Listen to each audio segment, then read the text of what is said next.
দর্শক, শীত পরিস্থিতির খবর জানাচ্ছিলাম। আমরা গোপালগঞ্জ এবং চুয়াডাঙ্গার খবর একটু জেনে আসবো। শুরুতেই গোপালগঞ্জ থেকে আছেন সহকর্মী বাদল সাহা। বাদল। সারিকা, সকাল থেকে সূর্যের মুখ দেখা গেলেও কিছুটা শীতের যে দাপট সেটি কিন্তু কম ছিল।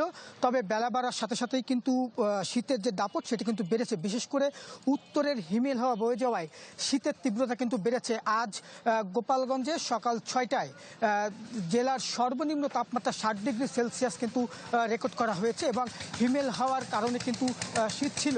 এই তীব্র শীত বয়ে যাওয়ার কারণে কিন্তু সবচেয়ে কষ্ট পাচ্ছে ছিন্নমূল মানুষেরা, যারা আসলে কাজের খোঁজে যারা বাইরে বেরোন, তারা কিন্তু এখন বিকেলের পর থেকে কিন্তু তারা আসলে বাইরে বের হতে পারছেন না। ফলে তাদের কিন্তু যে জীবন জীবিকা সেটিতে কিন্তু প্রভাব পড়েছে।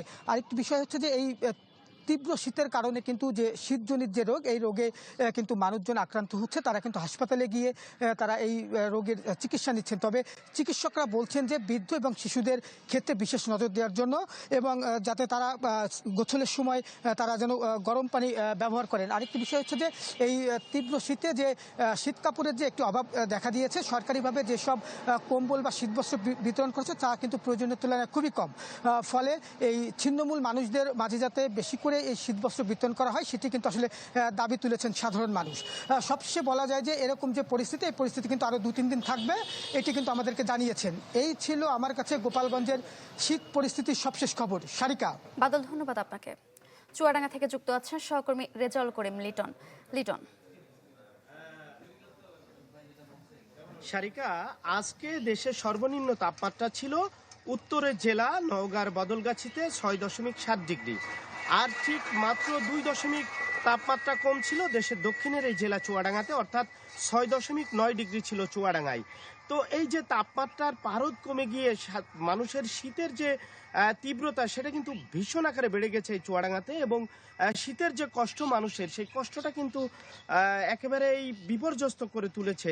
আর আপনি জানেন যে টানা শৈত্যপ্রবাহ চলছে মাঝারি ধরনের।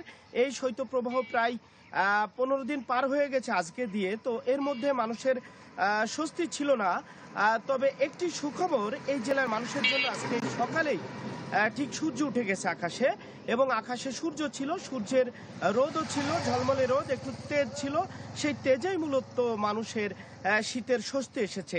আসলে এই জনপদের মানুষের যে দিনটা পার হয়ে যাচ্ছে এই শীতে, সেই দিনটাই যাচ্ছে ভালো। মানুষ বলছে যে আগামী দিন কি হবে তারা কিন্তু আতঙ্কিত থাকছে। তো সব মিলে আবহাওয়া অফিস যেটি বলছে যে আগামী 2 দিন তাপমাত্রা কমবে, কিন্তু আকাশে সূর্য থাকবে, সূর্যের রোদ থাকবে। সেই রোদেই এই জনপদের মানুষের একটু উষ্ণতা থাকবে।